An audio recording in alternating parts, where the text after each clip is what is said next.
What's going on, guys? It's your boy Numbskull up on this thing once again, and today I've got quite an unusual report to share with you all. My friend took Mirtazapine recreationally and documented their entire experience for me to read here. It's a unique drug, somewhat a cross between a psychedelic and a delirium. I have a trip with it under my own belt, so it'll be interesting to see how my friend's experience differs from my own. Without further ado, let's get right into it. Substance taken: Mirtazapine, brand name Remeron. Dose 180 milligrams oral or 6 30 milligram tablets. Body weight 160 pounds. Setting: bedroom, solo, evening into next morning. I swallowed 6 30 milligram tablets at 9 p.m. The sheer number of pills in my hand felt surreal, almost ceremonial. I knew what I was attempting wasn't fun in the normal sense. Mirtazapine at this level is oppressive, hypnotic, and very unpredictable. I drank it with a glass of water and sat back on my bed in my dimly lit room. I didn't expect much immediately. This drug creeps in slowly, unlike a classic stimulant or psychedelic. Within the first few minutes, I felt my body relax. The warmth started at my chest and slowly spread outward. My limbs felt heavier, like gravity had doubled. I noticed my breathing deepening without effort. It was comforting, but there was also a strange undercurrent. My mind felt alert, like a foggy lake that suddenly began to shimmer. By 9:30 p.m., about 30 minutes in, my thoughts were starting to loop in subtle ways. A plan to get water popped into my head, but the act itself seemed distant. My body felt tethered to the mattress, yet my mind drifted across the room. Small noises, the fridge humming, the wind brushing the window, seemed louder than normal, almost amplified, carrying a strange metallic resonance that reminded me vaguely of distant chimes. My eyelids were heavy. Every blink lasted longer than usual. The bed beneath me was impossibly soft, or maybe it just felt soft because my perception had shifted. I tried to move my legs and noticed the sluggishness in my motor control. Even small actions required intentional effort, like I was moving through water rather than air. By 10 p.m., the first major alterations in perception began. Vision remained mostly intact, but there was a hazy overlay, like looking through frosted glass. Shadows stretched unnaturally, and corners of the room seemed slightly warped. The light from my lamp scattered across the walls in soft halos, subtly fluctuating as if breathing. Mentally, I was entering the dream bleed phase. Thoughts fragmented. I would start a mental sentence and forget the ending halfway through. Memories from weeks ago popped into my mind, unprompted and vivid. A fragment of a conversation, the smell of a friend's kitchen, a fleeting glance from years past. These impressions weren't nostalgic in a typical way.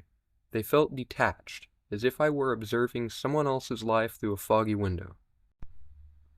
By an hour and a half in, sounds around me began to distort. The fridge hum now had a rhythmic quality, almost musical. Even distant traffic outside seemed slowed and stretched. My own breathing echoed faintly in the room, like I was hearing it through a soft amplifier. When I tried speaking aloud, my voice sounded distant and unfamiliar. It wasn't loud or muffled, it was altered in tone, as though a filter had been placed between my vocal cords and my ears. There was an eerie satisfaction in watching my own movements become slightly delayed, a feedback loop of body versus brain.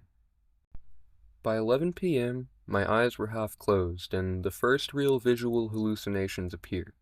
The ceiling seemed to ripple in soft waves. Shadows on the wall became subtly animated, almost imperceptibly shifting shapes when I wasn't looking directly at them. A vague figure appeared briefly in my peripheral vision. Reminded me of the Hat Man. Nothing threatening, just strange. I tried to stand and stretch. My body protested. Each step felt weighed down, deliberate, like wading through molasses. The hallway outside my bedroom seemed unnaturally elongated, and at one point I thought I saw someone pass by the doorway. I knew logically the hall was empty, but my perception insisted otherwise. At 11:30, I was fully in the liminal space between waking and sleeping. My thoughts meandered in a slow, dreamlike current. I would drift into what felt like sleep, only to snap awake seconds later disoriented. The line between memory, imagination, and reality blurred. I had a recurring impression of lying in water. My room seemed to breathe with the rhythm of the imagined waves. Every small noise took on a new texture. The creak of the bed frame, the faint tap of a vent, the soft rustle of clothing as I shifted. By midnight, the dream bleed became more pronounced. Closing my eyes, vivid scenes appeared almost instantly. I was walking through a sunlit meadow, then suddenly underwater in a darkened pool, then standing at a neon-lit street corner that didn't exist. Each fragment lasted only moments before blending into the next. Opening my eyes didn't fully break the spell. Remnants of the dream persisted. Shadows on the wall remained animated, glowing faintly, and objects shifted suddenly when I glanced away. My bedroom felt like a warped replica of itself, partially familiar and partially invented by my drug-addled mind. By 12:30, my physical state reached maximum heaviness. Limbs were sluggish, coordination poor, and standing was a deliberate act requiring full attention. My muscles felt loose yet resistant, soft yet strangely tense at the same time. Now, I did notice a low-level nausea, a dry mouth, and mild pressure behind the eyes. Despite this, I wasn't uncomfortable.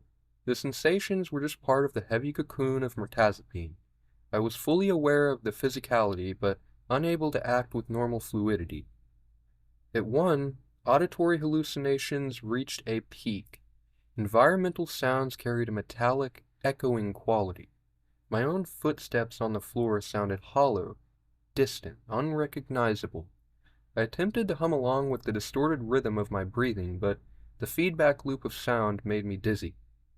At moments, it felt like the room itself had become a musical instrument, each creak, hum, and whisper resonating through my skull. I found myself alternating between fascination and a mild discomfort, unsure which was dominating. By 1:30, dissociation had set in fully. My body felt foreign and partially disconnected. I could move, but each action seemed delayed, mediated by an unseen force. My mind observed, detached.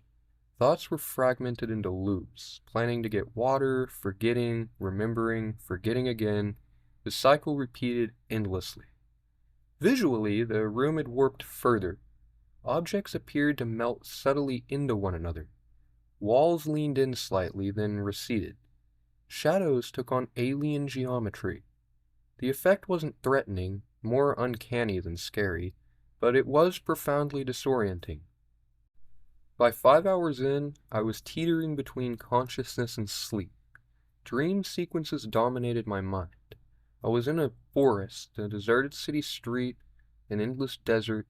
Each environment shifted rapidly. My sense of time fractured. Minutes felt like seconds, seconds like minutes. Opening my eyes never fully returned me to reality. The bedroom remained distorted, furniture elongated, lights haloed, walls subtly shimmering, every small sound amplified into surreal musicality. By 2:30, the experience became a slow, hypnotic drift.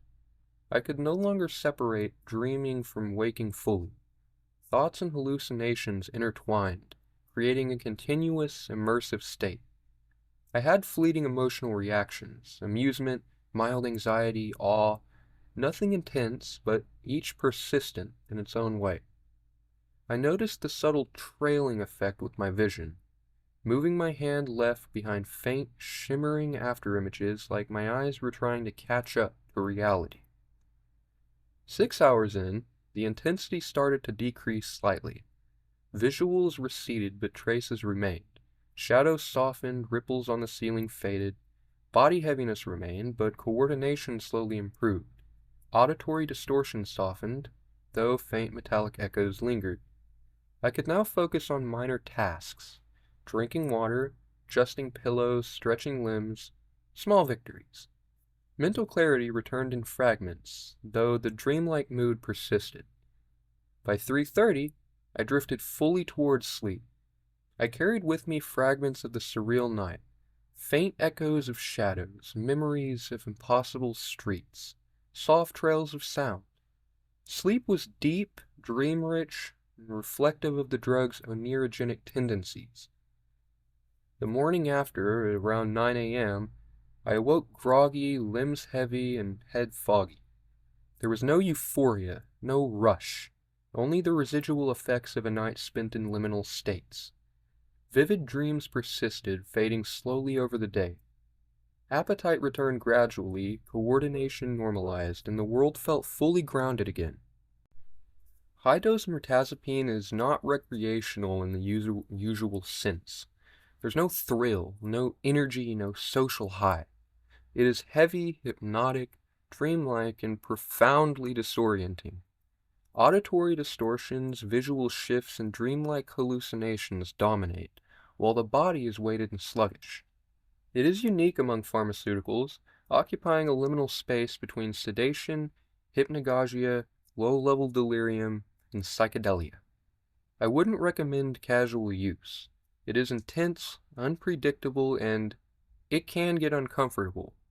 But it is fascinating as a tool to explore the boundaries between wakefulness and sleep, between perception and dream. That's the end of my report. Well, ladies and gentlemen, that wraps things up. You had an interesting experience with an interesting substance, to say the least. I actually have some experience with this obscure drug myself, as I said before, and I do plan on writing a story time about it. That'll come in the future. If you don't want to miss it, hit that bell icon, and don't forget to like and subscribe for more original experience reports and substance-related content from me. As always, I do hope you all enjoyed, and I will see you all in the next one. Peace!